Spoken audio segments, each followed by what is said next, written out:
with the season right around the corner, fans want to play fantasy football. Good thing we have News Hub Fantasy and our first season of it. Don't get mad if it doesn't work perfectly like ESPN or Yahoo, but we're trying to feed that appetite for fantasy football. So the fantasy diehards want to play fantasy football, but now we got you covered.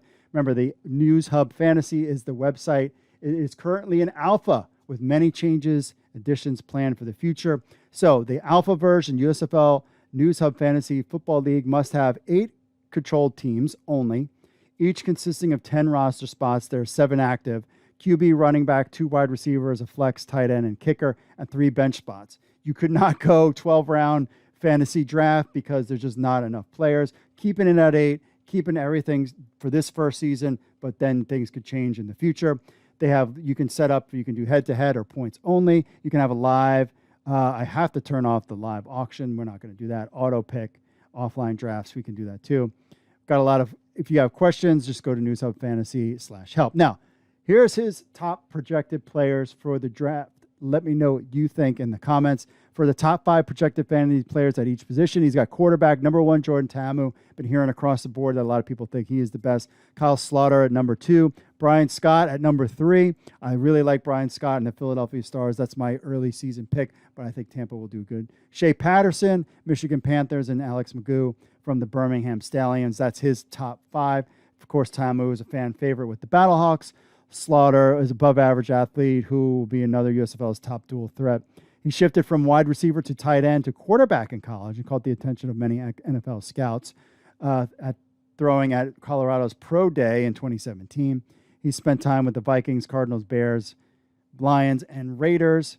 He did well in his preseason performance in 12 NFL preseason games, completed 111 of 150 passes, 75% completion, 1,222 yards, 8 per yard attempt, 11 touchdowns and 1 interception.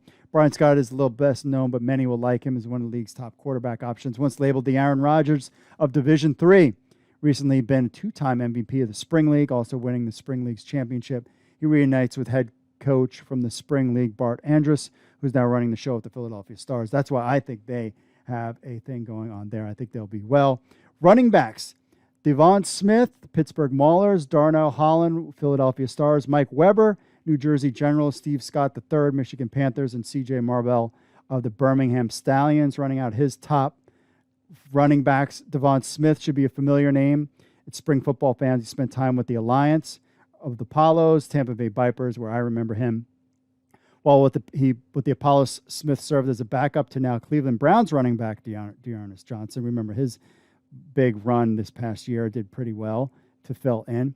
While his rushing numbers behind Johnson were nothing special, he did find the end zone 6 times. Smith got his chance to start with the Tampa Bay Vipers, made the most. Smith led the XFL in rushing yards, 365 on 90 carries. Told you know what happened. Smith will be running behind one of the USFL's best offensive line and has a head coach in Kirby Wilson, who's had a hand in the career of some of the NFL's best running backs. Darnell Holland is an explosive, versatile player for the Philadelphia Stars, who reunites with his Spring League coach, Bart Andrus. In college, Holland dominated the football college FCS level, appearing in 49 games at Kennesaw State, taking 240 free rushing attempts, 2,431 yards, 26 touchdowns. In 2018, he played 3 games, recorded PFF data, and earned an overall grade of 86.2. At wide receiver, Eli Rogers, who I thought might have been a little too old for this league, but apparently not. Tampa Bay Bandits, Sean Poindexter, New Orleans Breakers, Cavante Turpin, New Jersey Generals, Quincy Amedeju, Michigan Panthers, and Devin Gray, Philadelphia Stars. Of course, Eli played at Louisville, most NFL experience out of the USFL wide receivers, spent 4 seasons with the Steelers. He reunites with former Steelers offensive coordinator and now Tampa Bay Bandits coach Todd Haley. While with the Steelers, he appeared in 30 games, totaling 78 receptions, 822 yards, 4 TDs. Also spent time with the DC Defenders before you know what happened there. Sean Poindexter played college ball at Arizona for 3 seasons before getting a shot with the NFL's 49ers. Appeared in 35 games, 25 starts with the Wildcats and hauled 67 receptions, 1,135 yards, 12 touchdowns. He was signed by the 49ers as an undrafted following the 2019 NFL draft, but suffered a torn ACL in training camp that derailed his chances of making the team as a rookie. He was added to the practice squad in 2020, was never called up to the active roster. Tight ends, Bug Howard, Philadelphia, Cheney O'Grady, Bandits, Carrie Angele, Birmingham Stallions, Brandon Barnes, Houston Gamblers, and Sal Cannella, Houston Breakers. Bug Howard is a receiver converted to tight end out of North Carolina who's bounced around a few NFL practice squads after the 2017 NFL draft. Spent time with the Atlanta Legends of the AAF in the Spring League in 2020 and 8 games with the Legends, totaling 17 receptions, 220 yards. Additionally, out of the 13 tight ends targeted at least 10 times in the AAF, Howard was ranked 5th in the targets, tied for 3rd in receptions and 3rd in receiving yards, according to Pro Football Focus. Cheney O'Grady spent the final 2 years of his college career at Arkansas, where he hauled in 63 receptions for 772 yards, 9 touchdowns over the course of 15 games. Of course, unfortunately, off-the-field issues hurt his draft stock. O'Grady would not be drafted in the 2021 NFL draft. Shortly after the draft, O'Grady was signed by the Bengals as an undrafted free agent, but was released in August. Kickers. Lots of notable kickers here. Austin McGinnis, the Nolans Breakers, Tyler Rausa, Bandits, Matt Mengel, Philadelphia Stars, Nick Vogel, Houston Gamblers, and Brandon Aubrey of the Birmingham Stallions. Of course, Austin McGinnis, experience in the AAF, Memphis Express, Dallas Renegades of the XFL, and the Rams, most recently. In college, he appeared in 47 games, played for the Kentucky Wildcats, making 72 of 91 field goals, with the longest from 54 yards. The longest field goal of his professional career with the AAF when he nailed a 51-yard. Tyler Russo played 4 years with Boise State Broncos before joining the DC Defenders.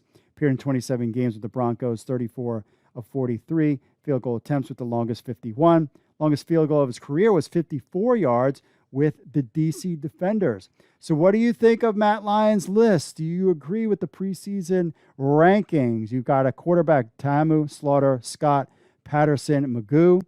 Running back Smith, Holland, Weber, Scott III, and Marble. Wide receivers Rogers, Poindexters, Turpin, Amendejo, and Gray. Tight ends Howard, O'Grady, Angeline, Barnes, and Cannella. And then kickers McGinnis, Rausa, Mengel, Vogel, and Aubrey.